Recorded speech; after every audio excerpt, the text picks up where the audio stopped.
셋째 천사의 경고, 이렇게 제목을 잡았습니다. 성경은 사실 전부가 경고의 말씀이라 해도 과언이 아니죠. 그래서 경고의 말씀이지만 부드럽게 권면도 하고 칭찬도 하고 격려도 합니다.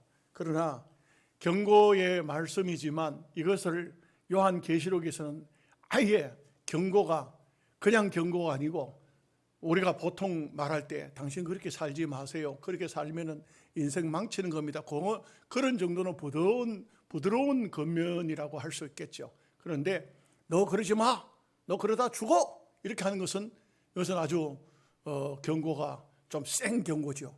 그런데 신앙인에게 있어서 당신 그렇게 살다가 지옥 가, 이렇게 하면은 이거는 엄청난 경고가 안 되겠습니까?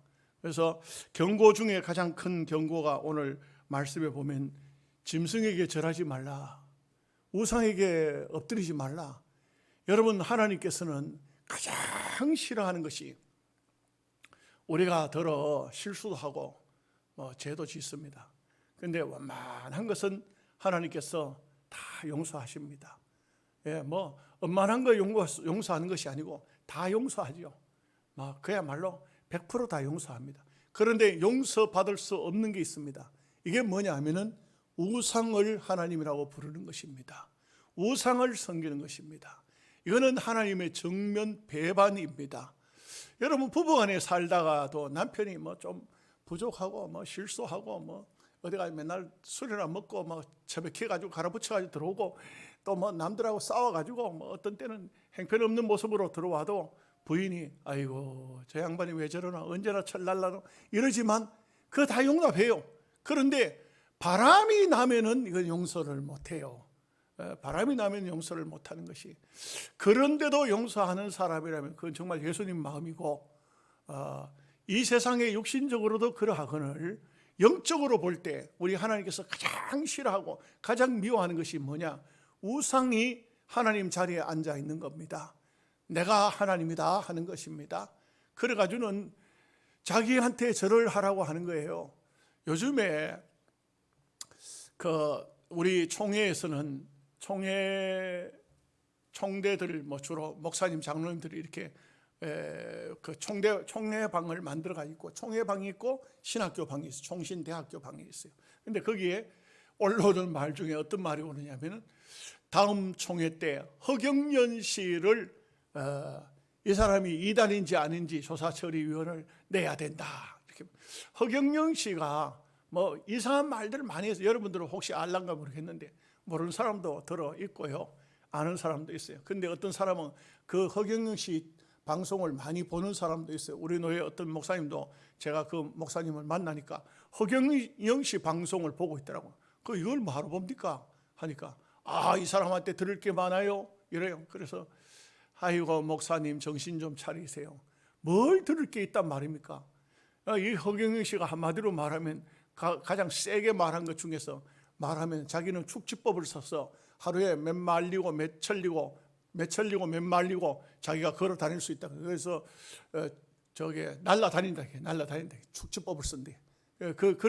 그런 엉터리 말을 하고, 또 공중 부양한다, 앉아가지고 하늘로 떠오를 수 있다, 이렇게 그런 헛소리를 하고, 그리고 그 외에도 희한한 소리 많이 해요.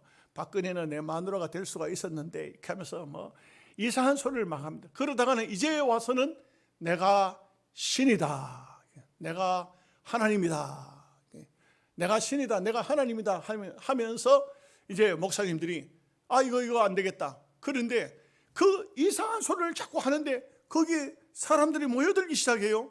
모여들기 시작하면서 벌써 허경영 씨를 따르는 사람이 우리 한국에 100만 명이 넘어간다는 거예요. 그러면서 교인들이 거기에 빠지기 시작한다는, 교인들이. 그래서 이거는 이단으로 빨리 우리 총회가 규명을 하고 거기에 교인들이 못 가도록 해야 된다. 이것이 허경영 씨가 벌써 이단성을 떼고 있는 그런 모습이라고 할 수 있겠죠. 우리가 사람이 좀 부족한 사람이 있고 좀 약한 사람이 있고 때로는 헛소리 하는 사람이 있어도 용납은 돼요. 웬만하면 용납이 되지 않습니까? 다 우리가 완전한 사람이 어디 있어요? 아이고 저 사람 또 실수했네, 막 그래도 용납은 되지요. 용납은 되는데, 그런데 방자한 말을 하면 안 돼요. 저는 그 애국 운동을 하는 정강훈 씨도 그 말을 왜 그렇게 함부로 막 하는지, 그 말을 함부로 해가지고 저도 그 양반은 아예 이제는 단절하고 가까이 하지 않는데, 뭐 어떤 말을 듣지도 않는데 또 그런 말이 올라오더라고요. 또 여성을 비하하는 말을 또 해가지고 이번에도 또 막 그 앞에도 보면은요, 이 전력이 있어요. 전력. 지난 해왔던 전력이 있어요. 그래서 뭐 목사가 말하면 여자가 뭐 어떻게 해야 된다, 이 말 해가지고 막 파장이 한국교회 엄청 일다가, 그 다음에 두 번째로 아주 파장이 인 게 뭐냐면, 하나님 너 꼼짝하지 마, 꼼짝 마, 까불면 내 손에 죽어, 하나님을 향해서 그렇게 말을. 이번에 또 여자 비하하는 이런 발언을 해가지고, 내가 볼 때는 항상 무엇이든 간에 흥분하면은, 도가 지나치면 함부로 말하는 사람이 있어요. 잠언서에 보면 막 그 말이, 우리가 잠언서 새벽마다 배우지 않습니까? 보면은 이게 어떤 많은 지식을 가지고 있어도 지혜가 없는 사람, 하나님을 깨닫지 못한 사람, 지혜 없는 사람이에요. 지혜 없는 사람은 말을 자기 입에서 가다 놓지를 못해요. 막 쏟아내는 겁니다. 막 나오는 거예요. 막 나오는데 그 말이 잘못되어서 자기를 올가매고 자기를 망하게 하는 그런 일을 하고 있는데도 불구하고 함부로 말을 하죠. 그래서 우리 하나님의 경고는 간단해요. 우상에게 절하지 마라, 금송아지 섬기지 마라. 그 짐승을 섬기면 그 다음에 부수적으로 따라오는 게 뭐냐, 이마나 오른손 등에 짐승표를 받는다 이거죠. 마지막 때가 되면은 짐승표를 받지 않을 수가 없다. 여러분, 우리가 전자카드 나왔을 때 그 카드 가지고 어떻게 돈을 대용할 수 있겠나, 뭐 이렇게 생각들을 많이 했거든요. 그런데 카드로 되고, 뭐 이제 계산서도 자판기 안 두더라도 그 바코드 하는 것이 막대기로 이렇게 딱딱, 우리는 사람은 아무리 봐도 들다 봐도 모르지만 컴퓨터가 인식할 수 있는 것이 바코드예요. 이 바코드가 나올 때 저거 666 아닌가 하면서 막 사람들이 걱정을 했는데 666까지 가지는 않았죠. 그 바코드가 컴퓨터에 딱 되면 돈이 얼마 액수가 탁탁탁 나온다 이 말이에요. 그래서 계산을 따로 하는 것이 아니고 막 이렇게 물건 집어가지고 컴퓨터 앞에 갖다 대면 탁탁탁 이제 올라가는 게 바코드거든요. 이 바코드에서 또 한 걸음 더 발전해 가니까 QR코드가 나왔죠. QR코드가 나왔는데, 저도 이런 시골에서는 QR코드를 잘 사용을 안 하는데 서울의 힐튼 호텔에 초청을 받아서 거기에 제가 총회 준비위원회에 2년 연속 준비위원을 했지 않습니까? 김종준 목사님, 소강성 목사님, 우리 경북 대표로 제가 준비위원으로 올라갔었는데, 이 올라가니까 QR코드를 찍으라 하더라고. 그거 안 해봤다 하니까 자기네들이 깔아줘요. 깔아주면서 그 다음에 QR코드로 이제는 모든 게 다 통해요. 통하는데 이게 이제 앞으로는 이제 어떻게 됩니까? 베리칩으로 간다 이거죠. 이 핸드폰에도 QR코드를 깔아놔도 그걸 또 분실할 수도 있단 말이에요. 카드도 분실할 수도 있고. 그러니까 이제는 베리칩을 한다. 베리칩을 하면 어떻게 하냐? 3초만 참으면 된다. 하나, 둘, 셋 하면은 몸에 베리칩이 들어가 버린다. 뭐 고통도 없고 뭐 아픈 것도 아니고, 무슨 요즘에 뭐 무슨 주사 잘못 맞아 죽고 그런 것도 아니고, 이 3초 만이면 베리칩이 주입이 된다. 그런데 이 베리칩은 어디까지 왔느냐? 베리칩의 그 바로 666 단계, 저는 볼 때 그 단계 또 하나의 중간 단계가 있을까? 거의 나는 볼 때 없다고 보여져요. 여러분, 앞으로는 뭐 그런, 제가 볼 때 아주 666에 가장 가까이 온 것이 베리칩이에요. 이 베리칩이 왔는데 지금 우리 한국에도 베리칩을 많이 사용하고 있어요. 제일 먼저 어디 사용하고 있냐면, 사람이 익숙해질 때까지는 그 사람이 거부감이 들거든요. 베리칩, 아이고 그거 좀 이상한데, 교인이 아니라 해도 그거 교인들이 하는 말이 그거 맞으면은 지옥 간다 하던데, 뭐 이래가지고 좀 거부감이 생기거든. 그러니까 어떻게 하냐? 짐승에다가 베리칩을 놓는 겁니다. 짐승에다가 강아지, 뭐 애완용 강아지, 뭐 이렇게 해가지고 그 강아지들에게 베리칩을 놓기 시작하는데, 사람들이 이제는 뭐 이렇게 그 유기견 붙들면은 혹시 베리칩 맞은 게 아닌가 싶어가지고 컴퓨터 앞에 갖다 대봐요. 이거 베리칩이 없네 이러는데, 그러면 이제 주인들은 애완견을 잊어버리지 않기 위해서 베리칩을 넣는다 이거죠. 여러분, 놀라지 마십시오. 고양이 한 마리에 100만 원 가는 게 있습니다. 고양이 새끼 한 마리에 100만 원. 아니 100만 원은 약가예요. 고양이 새끼 한 마리에 1000만 원 이상 가는 것도 있어요. 여러분 이해가 되십니까? 그런데 그런 애완견을 가지고 있는 사람들이 그걸 잊어버리지 않기 위해서 전부 베리칩을 다 넣는 거예요. 다 베리칩을 넣습니다. 개도 마찬가지입니다. 개 한 마리, 강아지 한 마리 2천만 원 간다. 여러분 이해가 되십니까?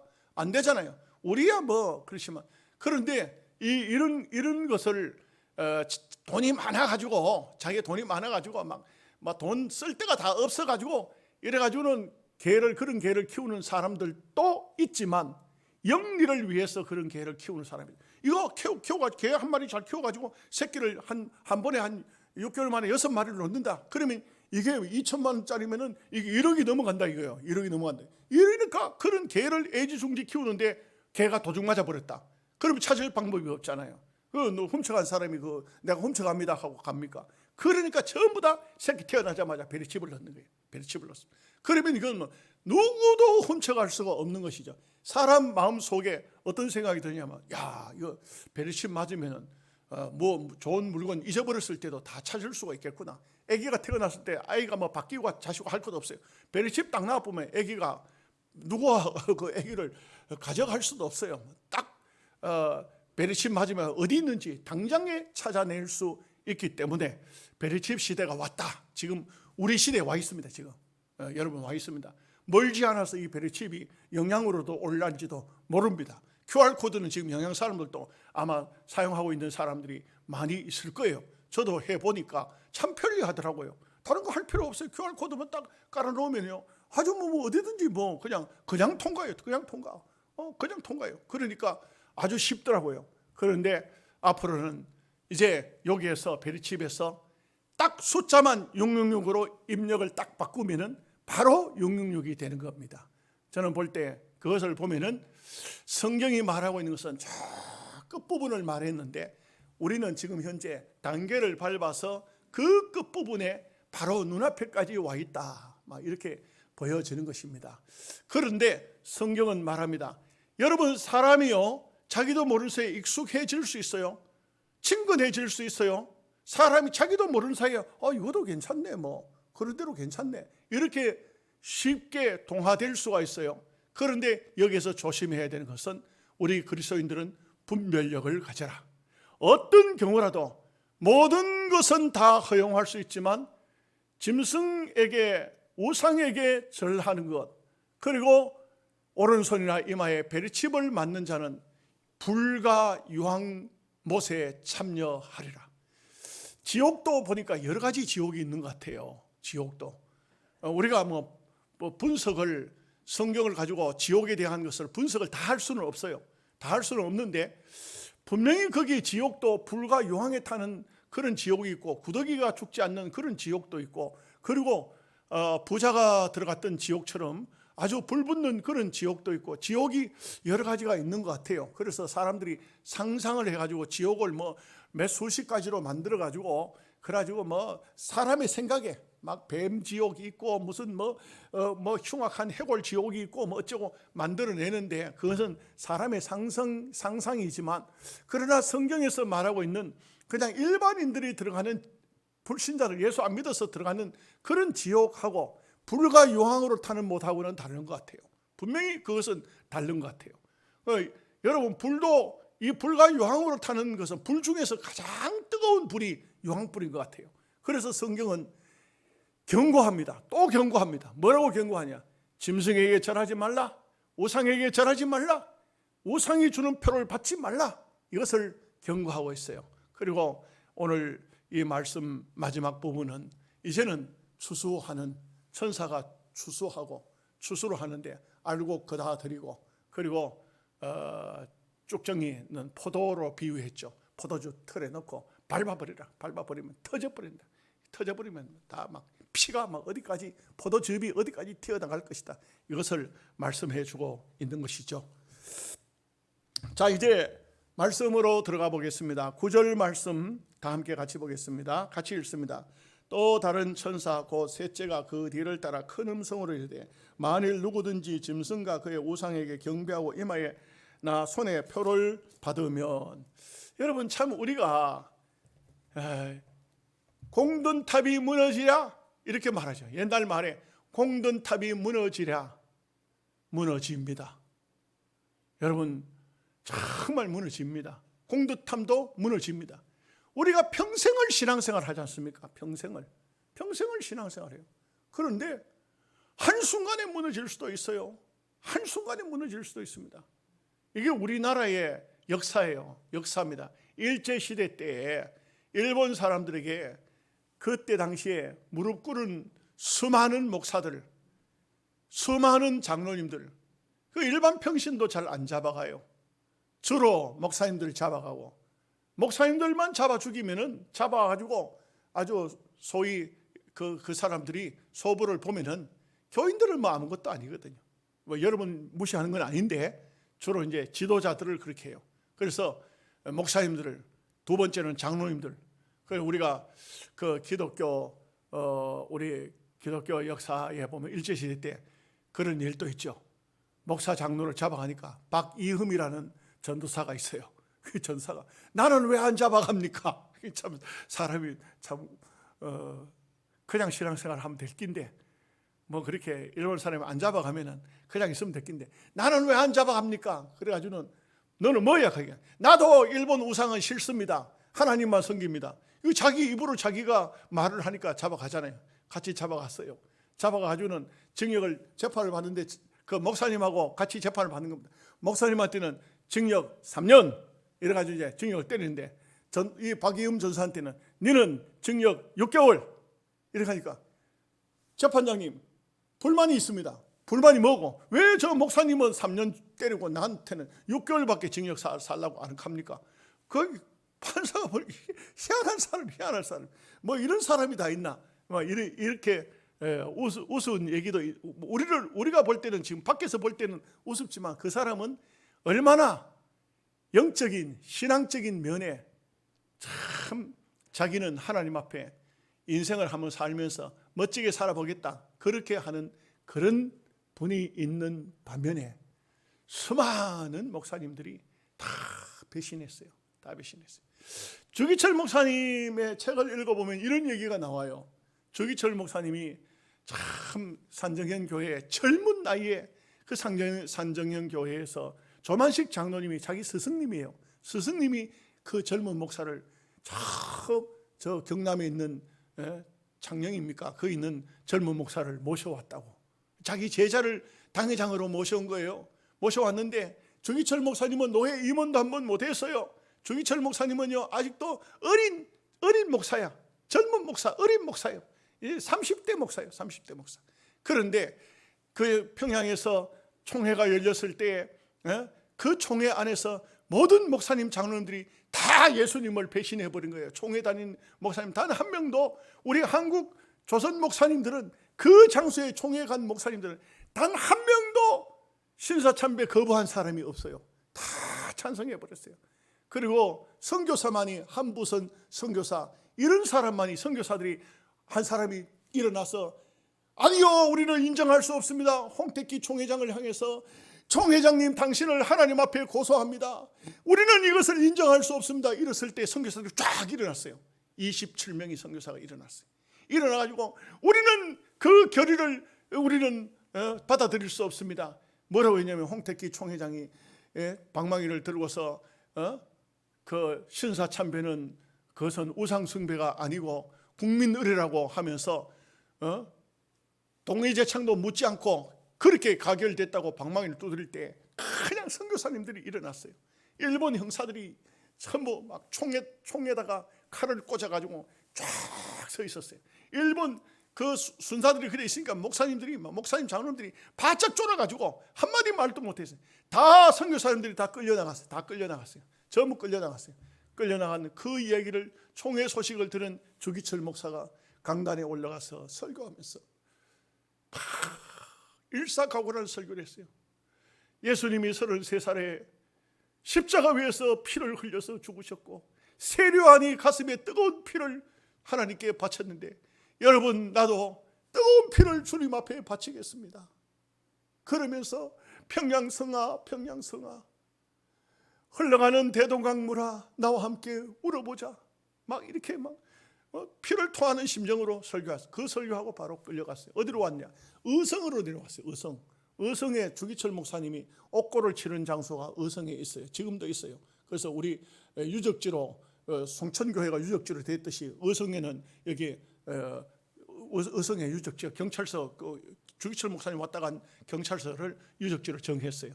그 주기철 목사님 들어온 거예요. 들어왔는데 주기철 목사님이 들어올 때 그래도 의분이 있는 동양의 예루살렘이 평양 아닙니까? 그 예루살렘 동방의 평양, 예루살렘이라던 평양에서 목사님들, 장로님들 한 차가 왔다고. 한 차가 왔다. 전부 다 의분이 있어서 우리도 신사참배 못한다 이래가지고 목사님들이 전부 다 끌려왔어요. 그런데 주기철 목사님 책에 이런 얘기가 나와요. 하룻밤 지나고 나면은 10명, 20명씩 나간다고요. 유치장을 빠져나간다. 왜 나가느냐? 전부 그날 밤 사이에 다 예수님을 배신해버리고 또 나가고 마지막에는 주기철 목사 혼자 남았다.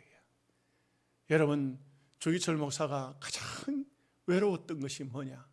하나님 나라를 다 배신하는 모습을 보고 마음에 참 안타까워했던 것을 볼 수가 있어요. 여러분, 제가 지난 시간에도 말씀을 드렸지만 우리 시대에 다시는 그런 것이 오면 안 돼요. 우리 시대에 그런 것이 오지 않도록 기도해야 돼요. 여러분들, 저도 장담 못하고 여러분도 장담 못해요. 순교할 사람에게 순교할 힘을 주시겠지만 물론 그 당시에 일제시대 때 얼마나 많은 사람이 순교했어요. 생각지도 않았는데 예배당을 불질러 부르는 바람에 예배당 안에 있던 사람 다 순교했어요. 제암리 교회 같은 데 몽땅 그 교회 안에 어린 아이고 할머니고 뭐 젊은 청년이고 예배당 밖에서 못질러 해버리고 불질러 버렸어요. 그 안에 있는 사람은 뭐 예수님께 충성하고 배신하고 없어요. 전부 같이 순교를 했어요. 같이 순교를 했는데 한 500명 정도가 한국교회 그 일제시대 때 거의 한 500명 정도가 순교를 했죠. 순교를 했습니다. 주기철 목사님 같은 그런 분들도 있었고 또 생각지도 않은 일에 그냥 바로 막 총으로 쏴서 총 맞아서 죽은 사람도 있고 영락교회 장로님 같은 경우에는 이름이 생각 안 납니다만 무슨 장로님 같은 경우는 그냥 그 예배당 그 계단에서 총머리 가지고 막 얼굴을 때려 가지고 막 그래 가지고 얼굴이 다 만신창이 나서 그렇게 순교 당하기도 하고, 우리 경안노예는 정계원 전도사 같은 사람은 옥고를 치르다가 교도소 소장에게 발로 이 수갑을 뒤로 채워놓고 구두발로 워카발로 밟아가지고 갈비뼈가 다 부러지고 얼굴을 갖다 지리게 가지고 이빨이 다 부러지고 결국 그분은 그 교도소 안에서 그렇게 죽었다고. 그래 죽었다. 이것은 특별한 경우에 하나님께서 은혜를 주셔서 했고 그 외 사람들은 다 배반했던 거예요. 그래서 우리는 기도해야 되는 것은 우리 시대에 그런 것이 오지 않도록 해야 됩니다. 어느 시대에 어느 때에 이런 일이 올란지 어떻게 알 수 있습니까? 조짐이 이상하잖아요. 지금 대한민국 조짐이 너무너무 이상하지 않습니까? 한미합동훈련을 겨우 하기는 해요. 왜? 미국의 국방부 장관이 도저히 대한민국이 말을 안 들으니까 국방부 장관이 미국에서 오겠다는 거예요. 그러니까 이제 부랴부랴 한미합동훈련 하겠다는 거예요. 그 미국에서 제일 우려하는 게 뭐냐면 휴전선 근처에 지금 김일성이 쪽에서 탱크 몰고 내려오면은 그냥 다 무사 통과하도록 다 길을 다 닦아놨다. 거기 있던 지뢰고 뭐고 싹 다 없애고 전차 부대 못 내려오도록 만들어놨던 거 싹 다 정리해놨으니까 지금 북한에서 마음만 먹으면 하룻밤 사이에 어느 날 갑자기 잠자고 눈 떡 뜨니까 세계가 공산화 됐네. 이 나라가 전부 공산주의가 됐네. 뭐 조직이 어떤 조직이 들어와서 어떻게 할란지. 이석기 같은 사람은 지금도 감옥을 살고 있지만 이석기가 감옥이 삶으로 끝났습니까? 또 그 사람들이 전부 다 조직을 해놓은 상태 아닙니까? 대한민국을 전부 한순간에 그만 갑자기 전부 다 방송이고 뭐고 다 점령이 돼가지고 오늘부터 사회주의 국가로 선포합니다. 이렇게 될 수도 있다 이 말이에요. 예, 가상적이지만 그러니 우리는 이 나라 이 민족을 위해서 정말 기도해야 된다.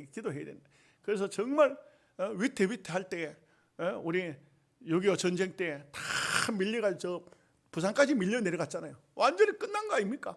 그런데 메가더 장군이 그 러시아가 유엔 안보리 회의에 참석을 안 하는 바람에 그래도 참 기가 막히게 유엔에서 결정을 해가지고 유엔군이 파송을 했잖아요. 그 메가더 장군이 인천 상륙작전 성공했잖아요.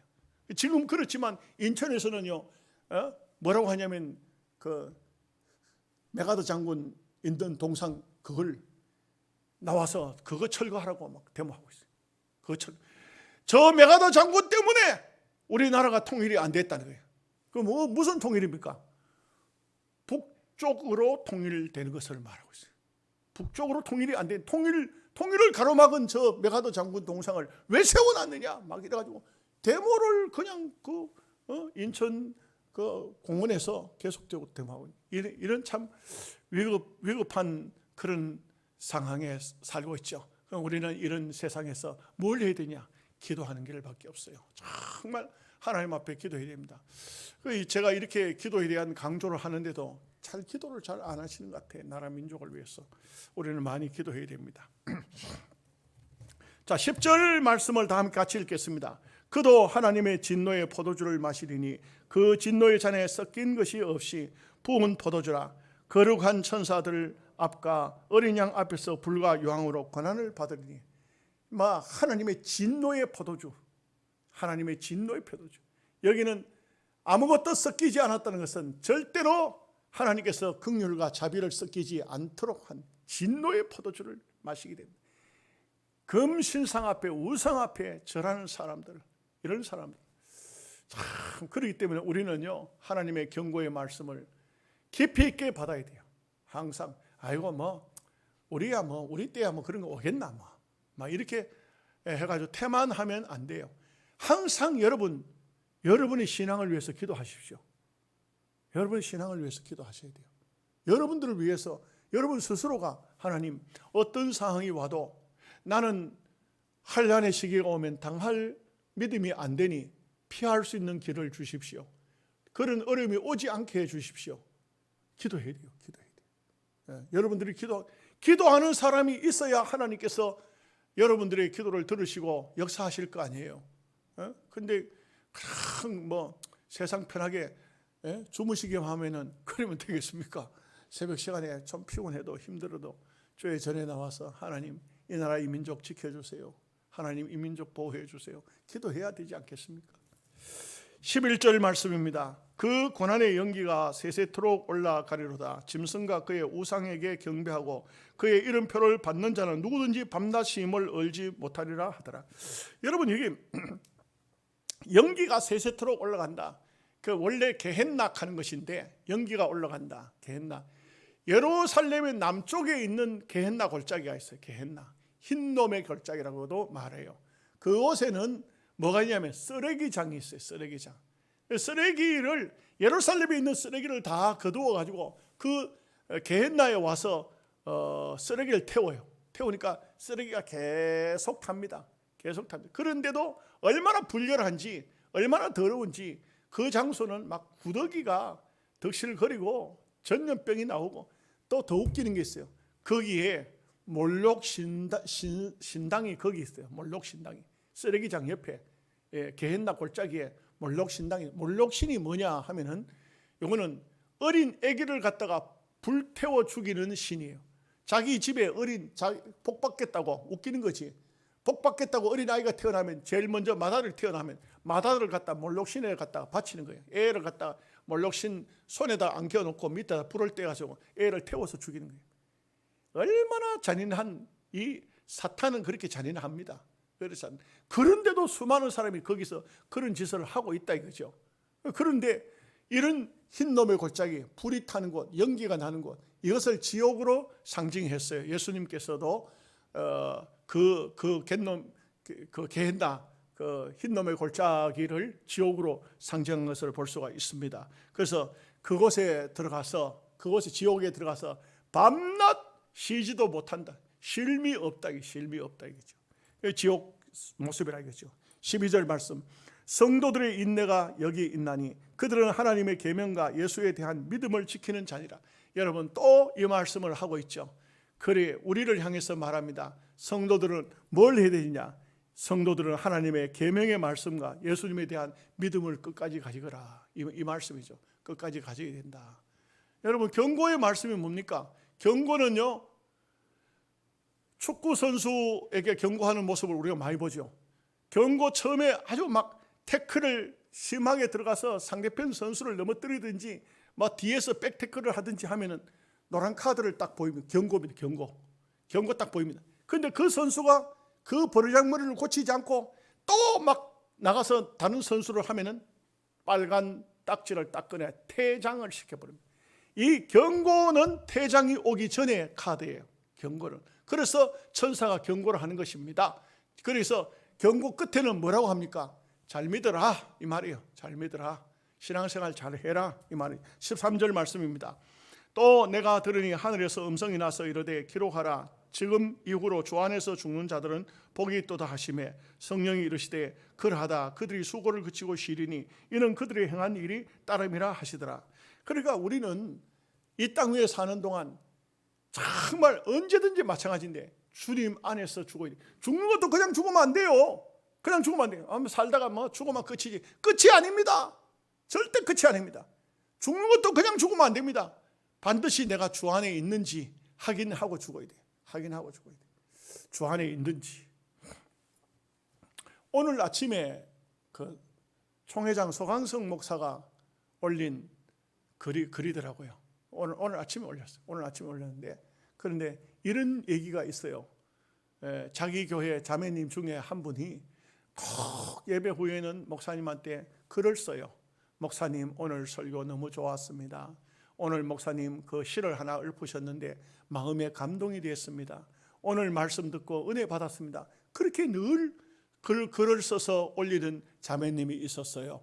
그런데 어느 날부터 그 자매님이 늘 그렇게 그 목사에게 격려하고 목사에게 고맙다고 인사하던 사람이 소식이 뚝 끊어졌어요. 그래서 내 목사님도 뭐 그 교회 교인만 해도 몇만 명이 되는 교회니까 얼마나 바쁘겠어요. 그래서 그냥 그렇게 뭐 그러는가 싶어서 교인들 일일이 살필 수도 없고 그러는데, 희한하게도 주일날 아마 언제 오늘 글 올라온 거 보면은 지난 주일인지 모르겠어요. 계단에서 딱 마주쳤어요. 마주쳤는데 얼굴이 창백하기 그지 없더라 그래요.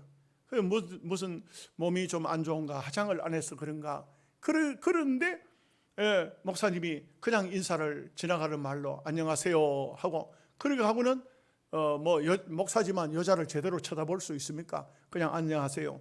또 본인도 안녕하세요. 그렇게 하고 끝이 났는데, 저녁 예배에 갔는데, 저녁 예배에 그날 주일날 낮에 교회 나왔던 사람이 저녁 예배에 사망했다는 광고가 딱 올라왔다. 너무 충격을 받은 거예요. 목사님이 너무 충격을 받은 거예요. 어떻게 된가 부교육자를 통해서 알아봤더니 암이었다는 거예요.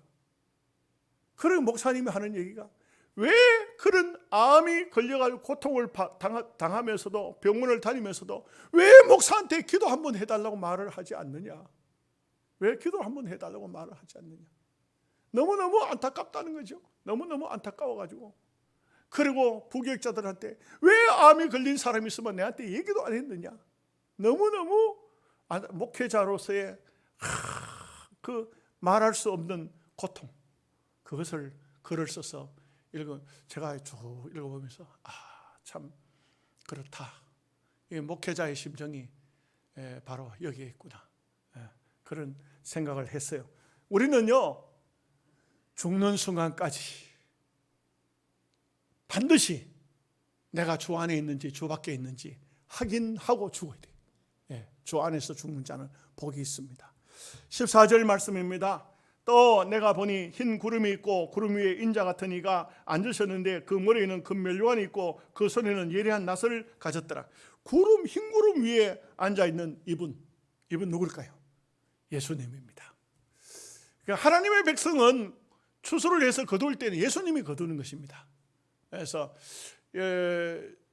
사도행전 1장에 보면은 예수님께서 승천하실 때도 구름을 타고 가셨죠.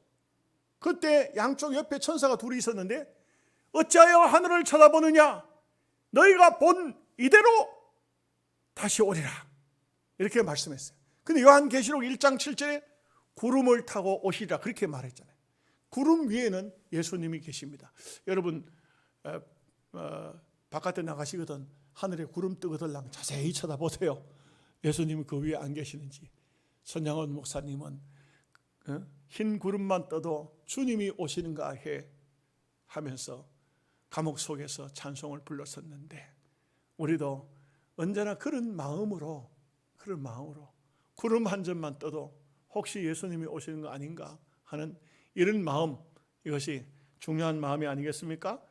15절 말씀입니다. 또 다른 천사가 성전으로부터 나와 구름 위에 앉은 이를 향하여 큰 음성으로 외쳐 이르되 당신의 낫을 휘둘러 거두소서. 땅의 곡식이 다 익어 거둘 때가 이르렀음이니이다 하니. 16절 보겠습니다. 구름 위에 앉으시니가 낫을 땅에 휘두르매 땅의 곡식이 거두어지니라.